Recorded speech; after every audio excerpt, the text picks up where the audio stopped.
One thing that keeps me puzzled, despite having studied finance and economics at the world's best universities, the following question remains unanswered.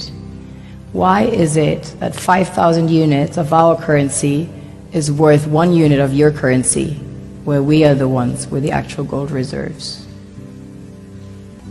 It's quite evident that the aid is in fact not coming from the West to Africa, but from Africa to the Western world. The Western world depends on Africa in every possible way, since alternative resources are scarce out here. So how does the West ensure that the free aid keeps coming?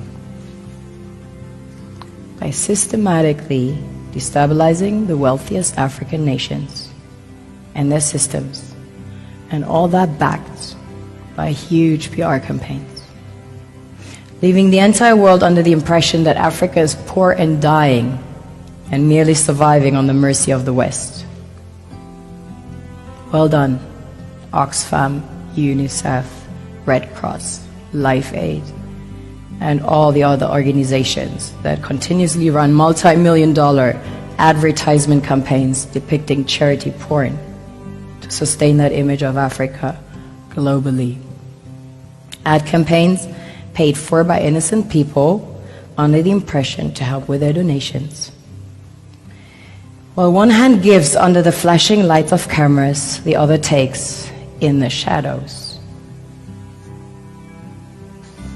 We all know the dollar is worthless, while the euro is merely charged with German intellect and technology, and maybe some Italian pasta.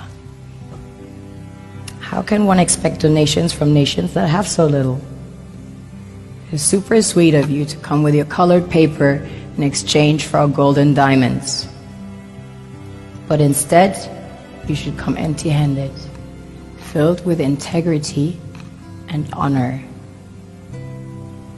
We want to share with you our wealth and invite you to share with us.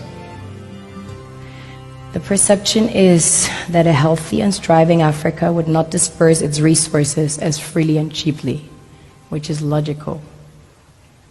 Of course, it would instead sell its resources at world market prices, which in turn would destabilize and weaken Western economies, established on the post-colonial free meal system. Last year, the IMF reports that 6 out of 10 of the world's fastest growing economies are in Africa, measured by their GDP growth. The French Treasury, for example, is receiving about $500 billion year in, year out. Foreign exchange reserves from African countries based on colonial debt they forced them to pay.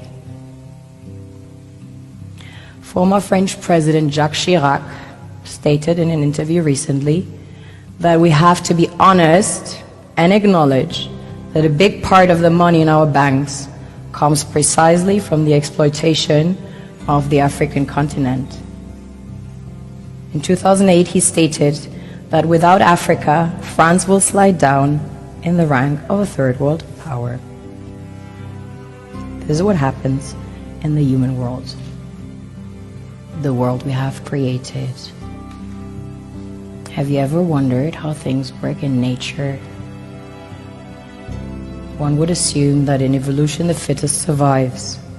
However, in nature, any species that is overhunting, overexploiting the resources they depend on as nourishment, natural selection would sooner or later take the predator out, because it offsets the balance.